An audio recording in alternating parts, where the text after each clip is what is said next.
Hello everyone, welcome to the vlog. और आज मैं आया हूँ अपने दोस्त करण के घर पे और इसको आए हुए 1 महीना कंप्लीट हो गया है फाइनली। और आज हम इसके एक्सपेंसेस के बारे में बात करेंगे कि इसको 1 महीने में इसके 1 महीने में कितने एक्सपेंसेस हुए और आपके भी कितने एक्सपेंस हो सकते हैं फर्स्ट मंथ में। तो भाई, तुम्हारा कनाडा में तो कोई रिलेटिव था नहीं, तो तुमने शुरू शुरू में कैसे मैनेज किया यहाँ पे आके? तो यार मैंने सबसे पहले तो काफ़ी यूट्यूब पे पहले व्लॉग्स देख रखे थे। तो मुझे पता था कि अगर मुझे रूम वगैरह चाहिए तो मुझे किजीजी वगैरह पे, फेसबुक मार्केट प्लेस पे, इन सभी जगह से रेफ़र करना था। तो जैसे ही मेरा पीपीआर आई थी तो मैंने बाकी जब इंडिया में शॉपिंग्स वगैरह स्टार्ट कर दी थी तो मैंने साथ में ही रूम देखना भी स्टार्ट कर दिया था। ओके। तो उसके बाद क्या हुआ कि मेरे को 3 या 4 रूम मैंने शॉर्टलिस्ट किए। मुझे यहाँ पर रूम चाहिए था 31 मार्च से, जब मेरी फ़्लाइट थी उसके बाद से।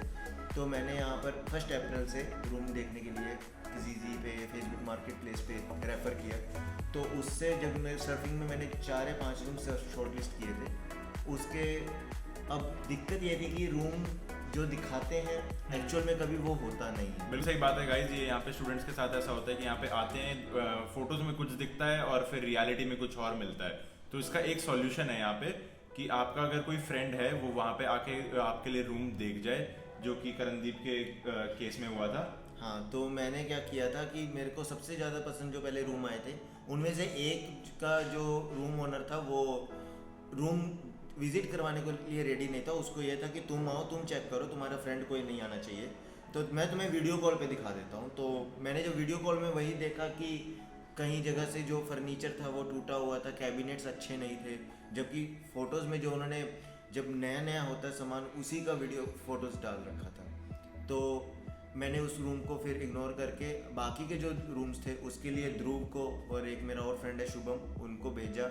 इन्होंने जाकर विज़िट किया तो सबसे जो मेरे को चीप रेट पे और बेस्ट जो मेरे को मिल रहा था वो ये रूम मिल रहा था। तो उसके बाद आगे की बात इसने की थी। तो गाइस, काफ़ी स्टूडेंट्स को पता नहीं होता कनाडा आते ही जो एक सबसे इम्पॉर्टेंट चीज़ है रेंट के बारे में, कि आप जब आओगे और आपने कैलकुलेट कर रखा है कि हमारा नहीं फर्स्ट मंथ का जो रेंट होगा वो इतना होगा। तो ऐसा गाइस नहीं है कि आपको यहाँ पे आके फर्स्ट मंथ भी देना पड़ेगा और सिक्योरिटी डिपॉजिट भी देना पड़ेगा। एंड आई थिंक तुम्हारे केस में भी यही हुआ था। हाँ, तो जब हमारा रूम फाइनलाइज हो गया था उसके बाद हमारे इस रूम के जो चार्जेस थे वो थे $1000 फॉर 2 टेनेंट्स। तो मैं अपने अभी रूममेट के साथ इसको शेयर कर रहा हूँ। तो हमें जब जैसे ही रूम फाइनल किया उसने $1000 की डिमांड कर दी थी कि हमें $1000 उसी टाइम पे देना है। तो हमने फिर इंडिया से ही अकाउंट में, ध्रुव के अकाउंट में ट्रांसफ़र किए थे पैसे और इसने आगे दे दिए थे। तो बाकी का जो $1000 था, क्योंकि यहाँ पर क्या है कि हमें फर्स्ट एंड लास्ट पे करना था।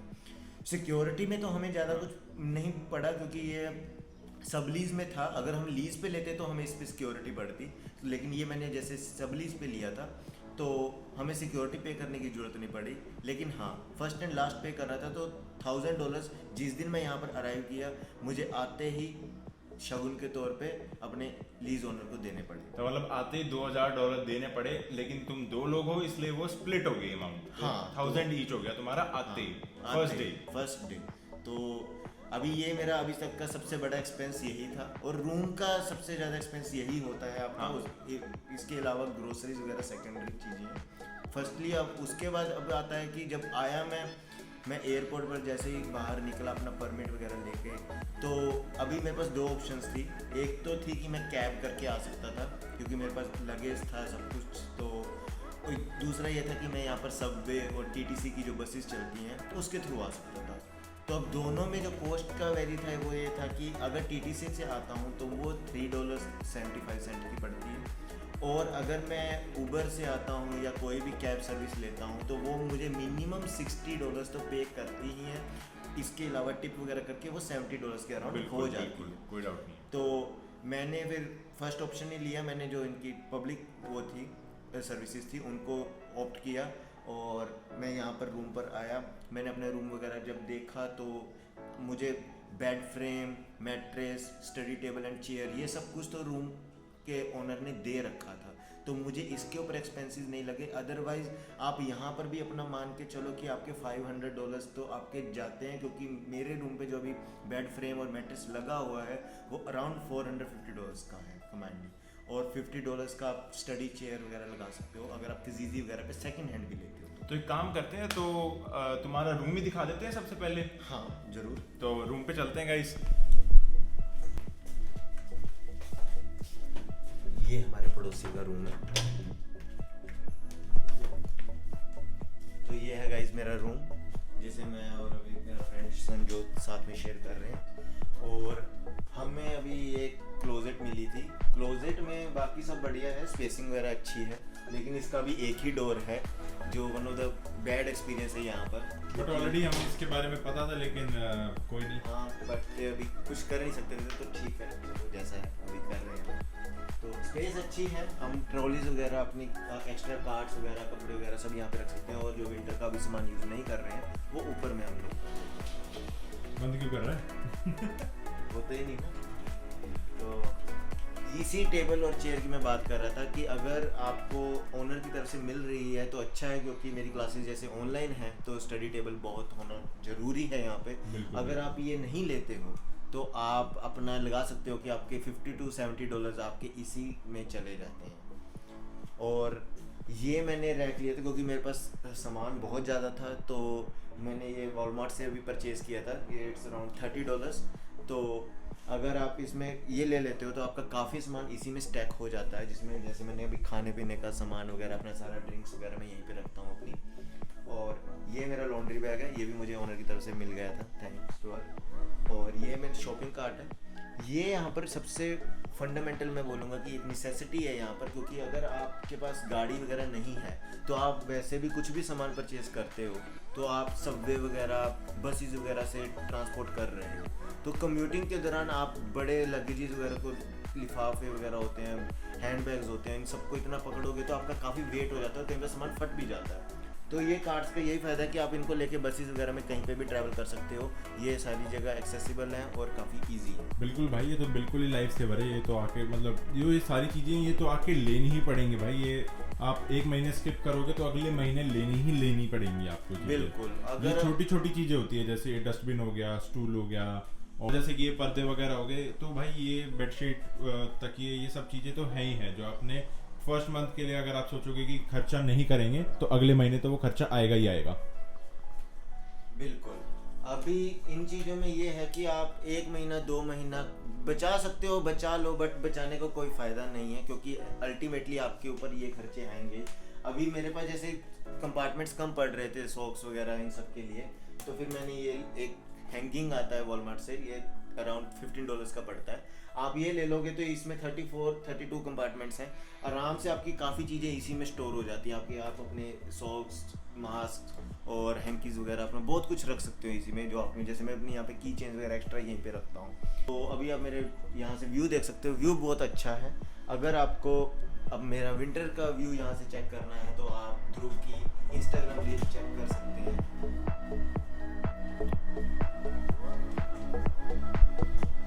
अभी आपने मेरा रूम देख लिया है, अभी चलते हैं मेरे वॉशरूम की तरफ।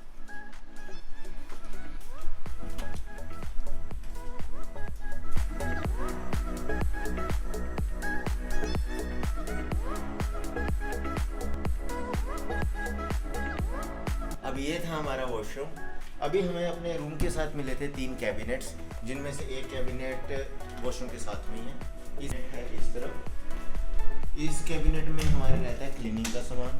थर्ड कैबिनेट है हमारा एंट्रेंस गेट के जस्ट बगल में, जहाँ शू कैबिनेट, और ये आपको कनाडा के हर घर में ऐसे ही मिलेगा, जहाँ पर लोग अपने शूज़ वगैरह सब यहाँ पे स्टॉक करके रखते हैं, और यहाँ पर जैकेट्स हैंग करने की भी जगह होती है। तो यार ये मेरा किचन है। अब किचन में मुझे जो फैसिलिटीज़ यहाँ पर सबको मिलती थी वो है ओवन हो गया, माइक्रोवेव हो गया, फ्रिज हो गया, ये सब चीज़ें तो मिलती थी। मुझे मेरे ओनर ने केटल वगैरह भी दी थी और काफ़ी बर्तन भी दिए थे, जो यूजुअली ओनर्स नहीं देते हैं कभी भी। और बाकी मैंने यहाँ पर आके ग्राइंडर वगैरह, कॉफ़ी मेकर, ये मैंने आके खुद परचेज़ किया है। ये आप अगर लेना चाहो तो ले सकते हो, एक बार तो लेना ही पड़ेगा अगर आप खाना खुद से बनाते हो तो। बाकी कैबिनेट्स में अच्छे कैबिनेट्स हैं, काफ़ी स्टैक कर सकते हो आप यहाँ पर। ये मैं अपने रूममेट के साथ और जो मेरा फ्लैटमेट है उसके साथ शेयर करता हूँ। 3 लोग यहाँ पर रहते हैं टोटल। और ये हमारा फ्रीज वगैरह है जिसमें हम लोग अपना बांट लेते हैं सामान, जो एरिया सबको एलोकेट होता है कि आपको अपना सामान यहीं पे रखना हो। ये भी सही है जी। तो इससे क्या होता है कि अपनी फाइट वगैरह नहीं होती, आप अपने कोई आपका सामान उठा के नहीं खा जाएगा, तो आपसे तो लिविंग रूम अगर आप देखोगे तो ये लिविंग रूम है, बट ये पूरा खाली है क्योंकि ये मैंने जैसे बताया कि ये सब लीज पे था, तो जिसने ये लीज पे ले रखा था उसका क्या है कि ट्रांसफ़र आ गया, तो उसको जाना पड़ा अपना सारा फर्नीचर लेके, तो वो ये सारा कुछ उठा के ले गई। अभी मेरे को ये बात पहले से पता थी, उसने मुझे बताया था, तो इसमें यह है कि यहाँ पर कंपनसेट हो जाता है कि मुझे यूटिलिटीज़ का कहीं पे कुछ पे करने की ज़रूरत नहीं है, मुझे वाईफाई, इलेक्ट्रिसिटी, हाइड्रो यहाँ पर सब मुझे मिल रहा है साथ में, तो मुझे गैस वगैरह किसी चीज़ की भी, वाटर की कोई भी वो नहीं है, पे एक्स्ट्रा चार्जेस नहीं पे करने पड़ रहे हैं, ना बिल्डिंग की कोई मेंटेनेंस फीस। तो गाइस अभी आपने घर का टूर कर ही लिया है और आपने पूरा अच्छे से देखा कि करण भाई ने कि क्या क्या चीज़ें ली है यहाँ पे आने के बाद, जो कि बेसिक नेसेसिटीज़ में ही आ जाती है। आप फर्स्ट, ये बार बार मैं आपको कह रहा हूँ कि आप फर्स्ट मंथ स्किप कर लोगे, लेकिन आपको सेकंड मंथ में लेना ही पड़ेगा, और ये कोई लग्जूरियस आइटम्स भी नहीं है, तो ये हमारी बेसिक चीज़ें ही आ जाएंगी। तो इन सब चीज़ों को मिला के अपना काफ़ी ज़्यादा खर्चा हो जाता है। तो मेन बात आ जाती है कि आपको टोटल पड़ा कितना, तो करण भाई से पूछते हैं। तो करण भाई आ जाओ, बैठते हैं और फिर आपसे सारे डिटेल्स में पूछते हैं क्या खर्चा हुआ। हाँ भाई, तो बता कितना तेरा टोटल खर्चा हो गया अभी तक, बिसाइड्स तेरे रेंट के, कि तेरा ग्रॉसरी भी हटा दे तू, कि तूने अपनी बेसिक जो चीज़ें खरीदी है अभी तक जो तूने दिखाई है, वो कितने पैसे खर्च हो गए तेरे? तो यार टोटल मेरा लगा है $500 के अराउंड, जिसमें मैंने अपना प्रेस्टो का कार्ड, कोस्को का कार्ड, हाँ। और अपने ग्राइंडर्स, ट्रिमर्स और शेवर्स वगैरह मैंने लिए थे, कार्ड्स खरीदी थी जो आपने अभी अंदर मेरे रूम में देखी हैं। तो ये सब $500 के अंदर मैंने ये सब टोटल मिला के 500 के अप्रोक्स बन गया था मुझे। तो अगर आप 2 लोग हो तो आपको वही 250 पड़ जाता है, बट ये मेरी अपनी इंडिविजुअल आइटम्स हैं, तो ये सारी एक्सपेंसिव मैंने अपने ऊपर ली है। तो भाई अब प्रेस्टो कार्ड ही खुद ही अकेला $136 का पड़ गया, क्योंकि $6 का प्रेस्टो, 128 का मंथली रिचार्ज, और अगर तुमने कॉस्को की अगर मेंबरशिप ली है तो मेरे ख्याल से $120 की तो वही होगी। हाँ, मेरा यही खर्चा हुआ है $500 का, बाकी तो सारा जो ग्रोसरी में लगता है वो अलग है। ओके, तो फिर यहाँ पे आपके खाने की बात आ जाती है, तो खाने में कितना खर्चा हो रहा है यहाँ पे? अब यार खाने का ये सीन है कि ये पर्सन टू पर्सन वेरी करता है कि आप वेजिटेरियन डाइट लेते हो, वीगन डाइट लेते हो, नॉन वेजिटेरियन कंज्यूम ज़्यादा करते हो। तो मैं जैसे कि मेरी डाइट जो है प्योरली वेजिटेरियन है, तो मेरी डाइट में जूस, मिल्क, दही, ये इसकी अमाउंट बहुत ज़्यादा है, तो ये मुझे हर रोज़ चाहिए। तो इसी वजह से मेरे जो एक्सपेंसेस हैं थोड़े वो $80 पड़ जाते हैं इंडिविजुअली, जिसमें मैं सारा खाना खुद बनाता हूँ, सब कुछ करता हूँ, ये कर लेता हूँ। बाकी ये है कि आप खाना वगैरह जब जैसे खुद बनाते हो, आप शेयरिंग में रहते हो, दूसरों के साथ शेयर कर लेते हो ग्रोसरी वगैरह, तो आपके ये खर्चे $50 तक पड़ जाते हैं पर वीक। तो मेरा अराउंड $250 मेरा पर मंथ सिर्फ खाने के ऊपर, सारी चीज़ें मिला के। हाँ सारी चीज़ें, जिसमें मेरे प्रोटीन बार्स हो गए, सारी जो मैं चॉकलेट्स वगैरह, स्नैक्स वगैरह जो भी मैं खाता हूँ, तो ये सब इसमें। बाकी एक चीज़ जो मैं नहीं बोलता वो है आउटिंग की।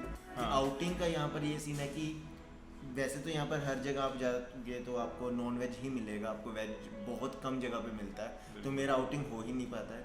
बट अगर आप फिर भी किसी इंडियन रेस्टोरेंट में, जैसे हम मुंबईकर में गए थे लास्ट वीक तो हम वहाँ पर मुंबईकर में गए थे, अच्छा है, तो वहाँ पर हमारा जो कॉस्ट जो आती है यहाँ पर बाहर खाने की, वो आपको $20 पड़ती है पर for each individual, her time जब भी आप जाओगे, तो आप वो आपके ऊपर आप कितना मंथ में जाते हो। हम लोग 1 मंथ में 1 या 2 बार बाहर जाते हैं, तो ये बाकी आपके ऊपर। मैंने भी जैसे टिफ़िन सर्विस लगवा रखी थी, तो मेरे को भी टिफ़िन सर्विस 200 से 250 के बीच में पड़ती थी। मैं तो 4 महीने से कनाडा में, तो मैंने काफ़ी सारे चीज़ अलग अलग टिफ़िन ट्राई किए हैं, 190 का, 225 का, 250 का।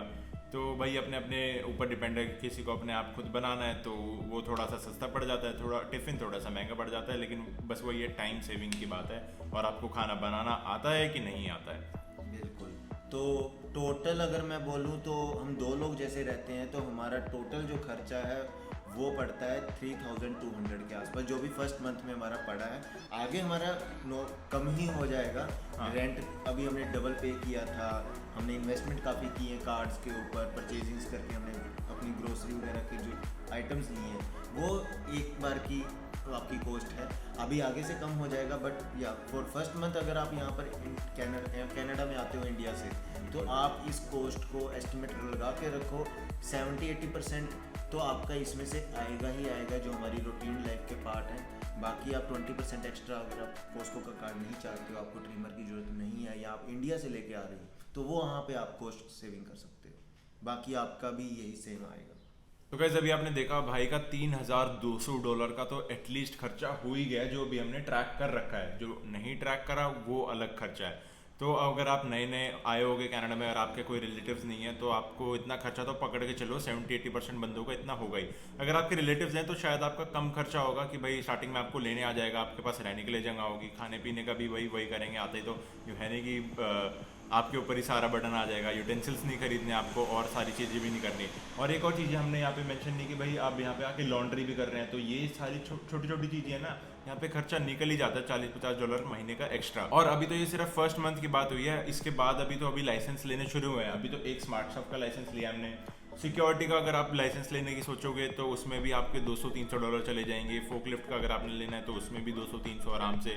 आपने ड्राइविंग लाइसेंस लोगे, अगर आपने G1 लाइसेंस बनाना है $150, उसके सीखने के $100। अगर आप G2 में जाओगे तो भी वो अलग, उनकी गाड़ी लोगे तो मतलब ऐसे काफ़ी सारे एक्सपेंसेस हैं जो आपको धीरे धीरे आके यहाँ पे रियलाइज़ होंगे। तो आप कैसे सम अप करते जाएंगे एक्सपेंसेस। तो आप यूँ मत रिलाई करो कि भाई आपने इंटरनेट पे देख लिया कि ओह 400 का ही तो खर्चा आएगा रेंट का और 200 का खाने का और 100 ट्रैवल, बस इतना खर्चा नहीं है। तो ये एक इल्यूजन सा है लोगों के दिमाग में कि यहाँ पे आके इतना ही खर्चा होगा और आप अपने एक्सपेंसेस निकाल दोगे। तो guys please be aware about this situation कि आपके इतने खर्चे हो सकते हैं। तो आप उसी हिसाब से अपना ट्रैवल प्लान करना और आप अपने पैसे मैनेज करना। हमने इस वीडियो में फ़ोन का बिल मैंने काउंट नहीं किया है फर्स्ट मंथ में, क्योंकि फर्स्ट मंथ में फ़ोन का बिल आता नहीं है, वो आपका स्टार्ट होता है आफ्टर मंथ। तो अगर जैसे मैं आया था, मैंने अप्रैल में लिया था, तो मेरा मई से शुरू हुआ है बिल लगना। हाँ। और वो आपके प्लान टू प्लान डिपेंड करता है। अगर आपने फ़ोन लिया है तो आपका एक्स्ट्रा हो जाएगा, या बेसिक प्लान जो है आपको वो $55 में मिल जाता है। मैंने भी यहाँ पे आते ही iPhone 13 ले लिया था। मतलब थोड़ा टाइम रुक के, क्योंकि मेरे को बहुत अच्छी डील मिल रही थी। डिपेंड करता है मंथ टू मंथ की कब आपको डील मिल जाए कब नहीं मिले। और जब आप फ़ोन लोगे तभी भी आपको $50 के सेटअप फीस लेंगे, और आप सिम लोगे तो भी $50 की फ़ीस लगेगी। आपका जो प्लान होगा उसके भी $50 अलग, तो मतलब $150-200 तो आपके यहीं चले गए। तो ये सारी चीज़ें कॉस्ट आनी है आपके फर्स्ट मंथ के ख़त्म होते ही। तो ये आपका एक बार की मतलब सेकंड मंथ में ये वन टाइम कॉस्ट होती है। उसके बाद आपका रेगुलर इनमें से सिर्फ फ़ोन का बिल रह जाता है, वो आपका $40-50 का खर्चा है, वो रेपिटेटिव रहता है। बाकी यही एक्सपेंसेस हैं। तो मैं अभी सिम के बारे में भी क्या कहते हैं वीडियो बनाऊंगा कि आपकी सिम कौन सी ले सकते हो आप, कौन सी बेस्ट रहेगी आपके लिए। और मैंने अपना iPhone 13 कितने का लिया और मेरे को क्या क्या डील्स मिली इसके साथ। गाइस आज के व्लॉग में बस इतना ही, और आई होप आप लोगों को ये वीडियो पसंद आई होगी और आपको इन्फॉर्मेटिव लगी होगी। अगर आपका कोई और फ्रेंड या फिर कोई भी रिलेटिव आने वाला है कनाडा में तो प्लीज़ उसे शेयर करें। इस व्लॉग का यही मोटिव था कि आप लोगों को पता चले कि भाई यहाँ पे आते ही कितने इनिशियल एक्सपेंसेस हो सकते हैं आपके, अगर आपके कनाडा में कोई और सपोर्टिव नहीं है तो।